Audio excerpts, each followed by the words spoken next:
Hi friends, welcome to ವಿನರ ಚಿಲಾಕ್ಸ್. ಈ ಒಂದು ಸ್ಪೆಷಲ್ ಐಟಮ್ ಹಾಕಿ ನಾನು ಇಲ್ಲಿ ರಾಗಿ ರೊಟ್ಟಿ ಮಾಡ್ತಾಯಿದ್ದೀನಿ ಫ್ರೆಂಡ್ಸ್. ಏನು ಆ ಸ್ಪೆಷಲ್ ಐಟಮು ಅನಿಸ್ತಾ ಇದೆಯಾ? ಸೊ ಇಲ್ಲಿ ನಾನು ನೋಡಿ ಎಷ್ಟು ಸಾಫ್ಟಾಗಿ ನಿಮಗೆ ರೊಟ್ಟಿ ಕಾಣಿಸ್ತಾ ಇದೆಯಲ್ವಾ. ಸೊ ಇಲ್ಲಿ ಏನು ಸ್ಪೆಷಲ್ ಹಾಕಿದ್ದೀನಿ, ಸೊ ಈ ಮಸಾಲೆ ರೊಟ್ಟಿಗೆ ನಾನು ಒಂದು ಸ್ಪೆಷಲ್ ಐಟಮ್ ಹಾಕಿದ್ದೀನಿ. ಅದೇನು ಅಂದ್ಬಿಟ್ಟು ನೋಡೋಣ ಫ್ರೆಂಡ್ಸ್. ಇದಕ್ಕೆ ನಾನು ಫಸ್ಟು ಈರುಳ್ಳಿ ಒಂದು ಬೌಲ್ ತೊಗೊಂಡಿದ್ದೀನಿ, ಕ್ಯಾರೆಟು ನೀಟಾಗಿ ತುರ್ಮ್ಕೊಂಡು ಹಾಫ್ ಬೌಲ್ ತೊಗೊಂಡಿದ್ದೀನಿ. ನಾನು ಸ್ಪೆಷಲ್ ಐಟಮ್ ಅನ್ನಲ್ವಾ, ಅದೇ ಇದು. ಏನದು ಅನಿಸ್ತಾ ಇದೆಯಾ?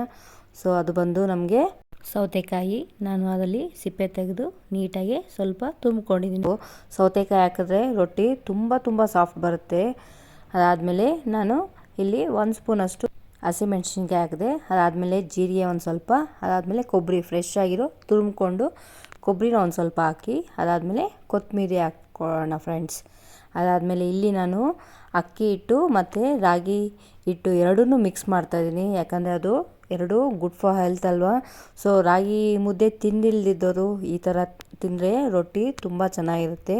ಸೊ ರಾಗಿ ನಮ್ಮ ಬಾಡಿಗೆ ಸೇರಬೇಕು ಅಂತಲ್ವ ಫ್ರೆಂಡ್ಸ್. ಸೊ ಅದಕ್ಕೋಸ್ಕರ ನಾನು ಇಲ್ಲಿ ರಾಗಿ ಹಿಟ್ಟು ಯೂಸ್ ಮಾಡ್ತಾಯಿದ್ದೀನಿ. ಅದು 1 ಕಪ್ ಅಕ್ಕಿ ಹಿಟ್ಟಾದರೆ ಹಾಫ್ ಕಪ್ಪು ನಾನಿಲ್ಲಿ ರಾಗಿ ಹಿಟ್ಟನ್ನ ಯೂಸ್ ಮಾಡ್ತಾಯಿದ್ದೀನಿ. ಅದಾದಮೇಲೆ ರುಚಿಗೆ ತಕ್ಕಷ್ಟು ಉಪ್ಪು ಹಾಕ್ಕೊಂಡು ನೀಟಾಗಿ ನಾನಿಲ್ಲಿ ಬಿಸಿನೀರೇನು ಆ್ಯಡ್ ಮಾಡ್ತಾಯಿಲ್ಲ, ತಣ್ಣೀರೇ ಯೂಸ್ ಮಾಡ್ತಾಯಿದ್ದೀನಿ. ಸೊ ನೋಡಿ, ಈ ಕನ್ಸಿಸ್ಟೆಂಟಾಗಿ ನಾವು ನೀಟಾಗಿ ಮಿಕ್ಸ್ ಮಾಡ್ಕೊಳ್ಳೋಣ. ತುಂಬ ಗಟ್ಟಿ ಬೇಡ. ಸೊ ನಾವು ಇಲ್ಲಿ ತುಂಬ ನೀರು ಬೇಡ ಫ್ರೆಂಡ್ಸ್, ಮೀಡಿಯಮ್ಮಾಗಿ ಕಲಿಸ್ಕೊಳ್ಳೋಣ. ಅದಾದಮೇಲೆ ಲಾಸ್ಟಲ್ಲಿ 1 ಸ್ಪೂನ್ ಎಣ್ಣೆ ಹಾಕಿ ಲಿಡ್ ಕ್ಲೋಸ್ ಮಾಡಿ ಒಂದು 5 ಮಿನಿಟ್ಸು ಬಿಡೋಣ ಫ್ರೆಂಡ್ಸ್. ಸೊ ಬಿಟ್ಟಾದಮೇಲೆ ನಾನಿಲ್ಲಿ ರೊಟ್ಟಿ ಪೇಪರ್ಸ್ ಬರುತ್ತಲ್ವ, ಈಗ ಆಲ್ಮೋಸ್ಟ್ ಎಲ್ಲ ಕಡೆಯೂ ಸಿಗುತ್ತೆ. ಅದರಿಂದ ನಾನು ಇಲ್ಲಿ ರೊಟ್ಟಿ ತಟ್ಕೊತಾ ಇದ್ದೀನಿ. ಸೊ ನೀವು ಬಾಳೆ ಎಲೆ ಮೇಲೂ ತಟ್ಕೋಬೋದು, ಅದಿಲ್ಲ ಅಂದರೆ ಮಾಮೂಲಿ ಕವರ್ ಬರುತ್ತಲ್ಲ ಆ ಕವರ್ ಮೇಲೂ ತಟ್ಕೋಬೋದು. ಸೊ ನಾನಿಲ್ಲಿ ರೊಟ್ಟಿ ಪೇಪರ್ ಮೇಲೆ ತಟ್ಕೊತಾ ಇದ್ದೀನಿ. ಅದಕ್ಕೆ ಸ್ವಲ್ಪ ಎಣ್ಣೆ ಅಪ್ಲೈ ಮಾಡಿ ನಾನು ಇಲ್ಲಿ ನೋಡಿ ತೆಳ್ಳಗೆ ತಟ್ಕೊತಾ ಇದ್ದೀನಿ. ಸೊ ಇಲ್ಲಿ ಸೌತೆಕಾಯಿ ಹಾಕಿರೋದ್ರಿಂದ ತುಂಬ ಸಾಫ್ಟಾಗಿ ಬರುತ್ತೆ ಫ್ರೆಂಡ್ಸ್. ಸೊ ನೀವು ಒಂದ್ಸಲಿ ಟ್ರೈ ಮಾಡಿ. ಸೊ ತುಂಬ ತೆಳ್ಳಕ್ಕೂ ಬರುತ್ತೆ, ದಪ್ಪ ಬರೋದಿಲ್ಲ. ನಮಗೆ ಎಷ್ಟು ಬೇಕೋ ಅಷ್ಟು ನೀಟಾಗಿ ತೆಳ್ಳಕ್ಕೆ ರೊಟ್ಟಿ ಪೇಪರ್ ಮೇಲೆ ತಟ್ಕೊಳ್ಳೋಣ ಫ್ರೆಂಡ್ಸ್. ಅದಾದಮೇಲೆ ಇನ್ನೊಂದು ಕಡೆ ಹೆಂಚಿಟ್ಕೊಂಡು ಸ್ವಲ್ಪ ಎಣ್ಣೆ ಹಾಕಿ ನಾವು ನೋಡಿ ಈ ಥರ ರೊಟ್ಟಿ ಪೇಪರ್ ಇದ್ದರೆ ತುಂಬ ಯೂಸ್ ಆಗುತ್ತೆ ಫ್ರೆಂಡ್ಸ್. ನೀವು ಎಲ್ಲಾದರೂ ಸಿಕ್ಕಿದ್ರೆ ಈ ಥರ ತೊಗೊಂಡು ಟ್ರೈ ಮಾಡಿ. ನೋಡಿ ಎಷ್ಟು ನೀಟಾಗಿ ಎಲ್ಲೂ ಮೆತ್ಕೊತಾ ಇಲ್ಲ, ತುಂಬ ತೆಳ್ಳಕ್ಕೆ ಮಾಡಿದ್ದೀನಿ ನಾನು. ನೋಡಿ ಎಷ್ಟು ನೀಟಾಗಿ ಬಂದಿದೆಯಲ್ಲ. ಅದಾದಮೇಲೆ 1 ಸ್ಪೂನು ಎಣ್ಣೆ ಹಾಕ್ಕೊಂಡು 2 ಕಡೆಯೂ ನಾವು ನೀಟಾಗಿ ಫ್ರೈ ಮಾಡ್ಕೊಳ್ಳೋಣ. ನೋಡಿ ನೀವೇ ಗೊತ್ತಾಗ್ತಾ ಇದೆಯಲ್ವಾ ಎಷ್ಟು ತೆಳ್ಳಗೆ ಬಂದಿದೆ ನೋಡಿ ಫ್ರೆಂಡ್ಸ್, ತುಂಬ ತೆಳ್ಳಗೆ ಬಂದಿದೆ. ಸೊ ಅದೇ ಥರ ಟೇಸ್ಟು ತುಂಬ ಚೆನ್ನಾಗಿದೆ, ಅದೇ ಥರ ತುಂಬ ಸಾಫ್ಟಾಗಿದೆ.